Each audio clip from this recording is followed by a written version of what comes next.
நிறைய பேர் கூட நம்ம எப்படி பேசணும், என்ன பேசக்கூடாது அப்படின்னு நிறைய பேருக்கு தெரியாது. ஏன்னா இவங்க எங்கேயும் படிச்சிருக்க மாட்டாங்க, தெரியாது. அதனால் எங்கேயாவது மாட்டிட்டு முழிப்பாங்க அல்லது கற்றுக்கணும்னு ஆசைப்பட மாட்டாங்க. இப்போ வந்து எம்எம்ஜியில் இருக்கலாம், நிறைய பேர் வருவாங்க வெளியே இருந்து, இங்கேயும் நிறைய பேர் இருப்பாங்க. இவங்க வந்து எம்எம்ஜி பற்றியே தப்பாக பேசுவாங்க. இங்கே தான் இருப்பாங்க, இங்கே தான் சாப்பிடுவாங்க, இங்கே தான் ஃபுல் சப்போர்ட் கேட்பாங்க. ஆனால் அவங்களுக்கு ஏதாவது உள்ளுக்குள்ளே ஒரு கோவம் இருக்கும். அந்த கோவத்தை பழி தீக்கிறதுக்காக எம்எம்ஜியை பற்றி எல்லாரை பற்றி தப்பாக பேசி அப்படி பேசுவாங்க. ஏன்னா அவங்களோட வெஞ்சன்ஸ் இருக்கலாம், அவங்களோட பழி தீக்கிறதுக்கு வேறு வழி தெரியாது, அந்த மாதிரி பண்ணாங்க. ஒரு விஷயத்தில் படிக்கலாம் என்ன அப்படின்னா, சிலவங்களுக்கு வந்து எப்படி பேசணும்னு தெரியாதுல்ல. ஏதால் 2 பேர் தப்பு பேசினாங்கன்னா அதை அடைச்சி உடச்சி வேண்டாம் விட்டுருங்க, அப்படி பேச வேணும்னு சொல்லணும். ஆனால் சிலவங்க அப்படி பேச தெரியாமல் என்ன பண்ணுவாங்கன்னா அது கூட என்கரேஜ் பண்ணுவாங்க. ஒருத்தர் உங்களை பற்றி தப்பு 4 பேசினாங்கன்னா பெரிய பெரிய லெவலில் இருப்பாங்க, டாக்டராக இன்ஜினியராக கூட இருப்பாங்க. ஆனால் ஒருத்தங்க நம்மளை பற்றி தப்பாக பேசுகிறாங்க அப்படின்னா, ஒருத்தர் பற்றி தப்பாக பேசுகிறாங்கன்னா அவங்களுக்கு தான் ஒரு ஸ்டாண்ட் இருக்கணும். நான் இது வரைக்கும் தப்பாக பேசலை, எனக்கு தெரியல, தப்பாக இல்லை. இது நார்மல் பப்ளிக்கில் மென்டாலிட்டி. ஒருத்தர் போய் தப்பாக பேசினாங்கன்னா நம்மளும் அவங்கள பற்றி தப்பாக பேசணும். அப்படி ஒருத்தர் பற்றி பாராட்டினாங்கன்னா நம்மளும் அவங்கள பற்றி பாராட்டணும். இந்த இண்டிவிஜுவலிட்டி அல்லது இந்த காசிப் இருக்கலாம், மற்றவங்கள பற்றி பேசுகிற காசிப்பில் நம்ம தலையிடக்கூடாது அப்படின்னு அந்த துணிச்சலும் தெளிவும் அவங்களுக்கு இருக்காது. ஐ ரிப்பீட், துணிச்சலும் தெளிவும் இருக்காது. துணிச்சல் இல்லாதனால எத்தளவுங்களும் தப்பாக நடிச்சு விடாங்களோ அப்படின்னு. இங்கே எத்தலை கட்ட இவங்க கூட அப்படியே அட்ஜஸ்ட் பண்ணி தடவி இவங்க கூட பேசுகிறது, அவங்க கிடைச்சா அவனை தடவி பேசுகிறது, இவனை காரி ஊற்றுறது, திரும்ப அவங்க கூட பண்ணால் அவனை தடவி பேசி இவனை காரி ஊற்றுறது, இப்படி மாறி பேசுவாங்க. ஏன்னா அவங்களுக்குன்னு தனி இண்டிவிஜுவாலிட்டி இருக்காது, அவங்களுக்குன்னு தனியாக ஒரு கொள்கை இருக்காது, சரி தப்பு இருக்காது. ஊர் உலகம் என்ன சொல்லுதோ அதே செம்பரியாடு கூட்டத்தில் இவங்க போயிடுவாங்க. அவன் திட்டுறானா, அவன் எம்எம்ஜி ரொம்ப மோசமாக, அவன் எம்எம்ஜி ரொம்ப மோசம் அப்படி சொல்லி பேசுகிறாங்க. எம்எம்ஜி நல்லா இருக்கு, அவன் எம்எம்ஜி நல்லா இருக்கு அப்படிம்பாங்க. ஆனால் இவங்க இப்படிலாம் பேசுகிறாங்க நமக்கு தெரியும். திரும்ப அவங்கள பார்க்கும்போது ஏன் அப்படி பேசுகிறாங்க அப்படின்னா, பாவம் வந்து அவங்க இன்னும் அவ்வளோ குரோப் ஆகலை, இதில் தைரியம் வரல, தெம்பு வரல, அந்த நெஞ்சில் மஞ்சாச்சூர் இல்லை. அந்த நேரத்தில் அவங்கள ஸ்டாப் பண்ணி பேசிட்டு பண்ணணும். ரெண்டாவது வந்து ஒருத்தங்களை பற்றி ஒருத்தர் தப்பாக பேசுகிறாங்கன்னா நீங்களும் தப்பாக பேசி 2 பேரும் தப்பாக பேசி அங்கே கொளுத்தி விட்டு போய் என்ன நடக்க போகுது? ஒன்றும் நடக்க போகிறதில்ல. இன்ஃபேக்ட் யார் தப்பாக பண்ணியிருக்காங்க அவங்கள்ட்ட போய் எனக்கு இது பண்ணித்தாங்கண்ணே, இது பண்ணித்தாங்க அப்படி சொல்லணும். நெஞ்சில் மஞ்சாச்சூர் இல்லாதவங்களும் பயந்தவங்க தான் ஒருத்தங்களை பற்றி பின்னாடி போய் பேசுவாங்க. ஆனால் யாருக்கு தைரியம் இருக்கோ அவங்கள ஹர்ட் ஆகிற மாதிரி இல்லை, எனக்கு இந்த மாதிரி விஷயம் பண்ணணும், இதெல்லாம் நான் பண்ணித்தாங்கண்ணே அப்படி நெஞ்சில் மஞ்சாச்சோறு இருக்க தைரியம் உள்ளவங்க தான் நேர்லேருந்து பேசுவாங்க. பேசுனது ரீகேப் பண்ணும். யாராவது தப்பு பேசுகிறாங்கன்னா உங்களுக்கு அது சரின்னு படிச்சுன்னா சரின்னு படுங்க, இல்லைன்னா வேண்டாமா. ஏன்னா அவங்க நம்மளை பற்றி அவங்க வந்து ஒருத்தரை பற்றி திட்டுதாங்க, மோசமாக தப்பாக சொல்கிறாங்க அப்படின்னா நமக்கும் தப்புன்னு படிச்சுன்னா அப்படி தான் இருக்குது, பட் சரி பண்ணணும் அப்படின்னு சொல்லிட்டு அது இறங்கி அதை சரி பண்ணதுக்கு முயற்சி பண்ணணும். இந்த இடத்துல கல் கிடக்கு, ஆமாம் ரொம்ப கல் கிடக்கு, இந்த ரோடே கல்லாக கிடக்கு அப்படி தாண்டி போயிடக்கூடாது. ரோடு கல் கிடக்குன்னா அதுக்கு எப்படி சரி பண்ணணும்னு இறங்கணும். ஒருத்தன் சரியா இல்லைன்னா அவன்கிட்ட பேசி எப்படி சரி பண்ணணும் அப்படின்னு இறங்கணும். இது வந்து எத்தனை வயசானாலும் சரி, கிழடுகட்டை கூட இந்த மாதிரி தைரியம் வராது. அவ்வளோ வருஷம் வாழ்ந்தாலும் சரி அப்படியே பயந்தே வாழ்ந்து கதையை முடிச்சிருப்பாங்க.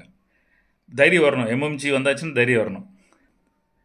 நிறைய பேருக்கு ஷாக்கிங் என்ன தெரியுமா, அவங்க எம்எம்ஜி கூட தான் இருப்பாங்க, எம்எம்ஜி கூட தான் ட்ராவல் பண்ணுவாங்க, எம்எம்ஜிலே தான் இருப்பாங்க, வெளிலேருந்து பார்க்கறது நான் எம்எம்ஜிஎன்ஸ் அப்படி சொல்லுவாங்க. ஆனால் அவங்களும் இருக்கிற கோவத்தை தீர்க்கிறதுக்கு யாரெல்லாமல் தப்பாக அசிங்கமாக பேசிட்டே போடுவாங்க. எல்லாருக்கும் என்ன ஷாக்கிங்காக இருக்குன்னா, என்னடா இவங்களும் கூடிய இருக்காங்க இப்படி தப்பாக பேசுகிறாங்க அப்படின்னு வெளியவங்களுக்கு ஆச்சரியங்கள். எனக்கு வந்து ஆச்சரியம் கிடையாது, ஏன்னா மக்கள் இப்படி தான் இருப்பாங்க. நான் இப்படி தான் நார்மல் மக்களை பார்த்துட்ருக்கேன்.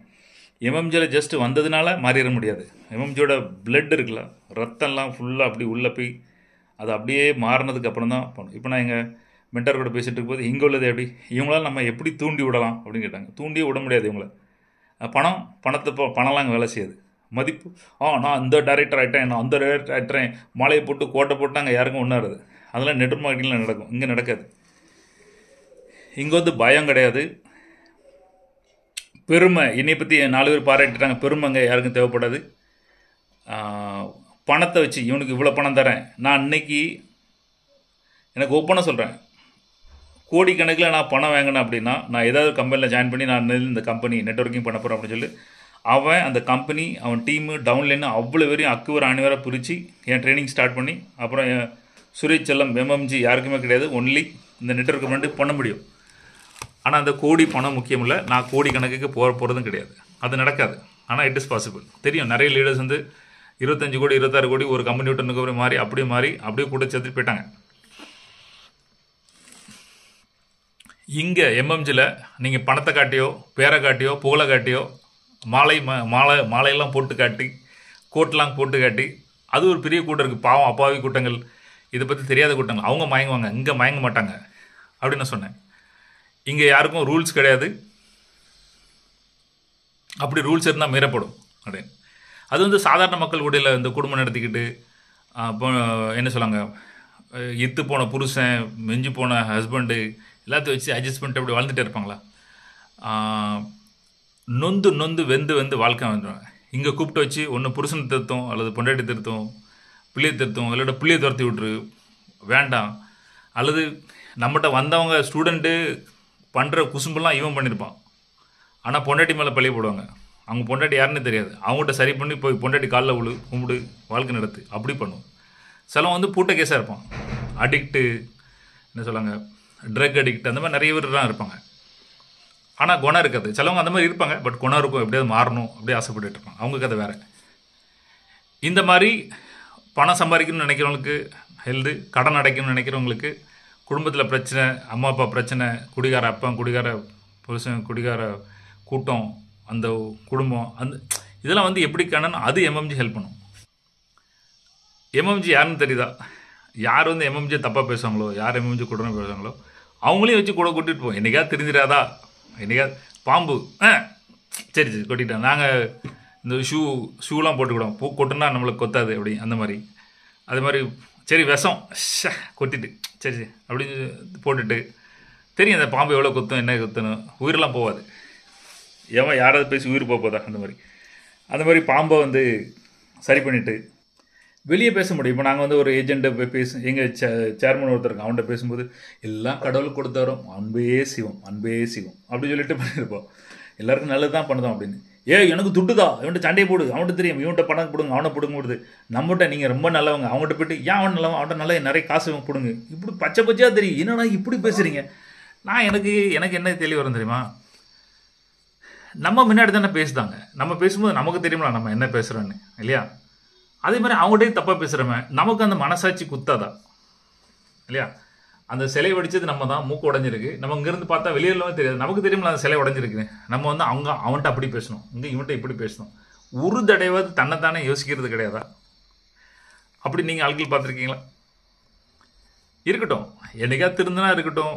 கடைசி வரைக்கும் யார் திருந்த முடியும் தெரியுமா? நான் அந்த தப்பு பண்ணியிருக்கேன், எனக்கு ரொம்ப மனசாட்சி கொத்துது, என்னை மாற்றணும், அவங்கள திருத்த முடியும். நான் தப்பே பண்ணல, நான் ஒன்றும் சொல்லலை, எனக்கு தெரியாது அப்படின்னு சொன்னாங்கன்னா காலம் ஃபுல்லாக திருத்த முடியாது. அவங்களோட தூரம் இருக்கிறது நல்லது. பிகாஸ் நம்மளோட எனர்ஜியும் சக்காயி அந்த பியூர் தன்மை இருக்குல்ல, உண்மையாக நம்ம இருந்து ட்ராவல் பண்ண தெரியும். அவங்க எல்லோரும் ஃபேக்காக ஷோ அப் பண்ணி அப்படியே அந்த டிசைனை காட்டியே வளர்ந்துருப்பாங்க. ஸோ அவங்க கூட வாழ்கிறது ரொம்ப கஷ்டம், அவங்க கூட ட்ராவல் பண்ணுறது கஷ்டம். அவங்களுக்கே உண்மையாக இருக்க மாட்டாங்க. அவங்கள நீங்கள் பார்த்தீங்கன்னா ஒரு கான்ஃப்ளிக்ட் பர்சனாலிட்டி இருந்துகிட்டே இருக்கும். ஒன்று சொல்லுவாங்க, மனசில் ஒன்று செய்வாங்க, உள்ளது ஒன்று செய்வாங்க, சொன்னது புரியாது, அவங்க ஒரு உலகத்தில் இருப்பாங்க.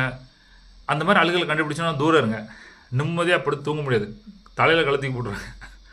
ரெண்டாவது என்னன்னா இது ஒரே காம்ப்ளிகேட்டடாக இருக்க இந்த பர்சனாலிட்டி அப்படி உங்களுக்கு ஃபீல் ஆகும்.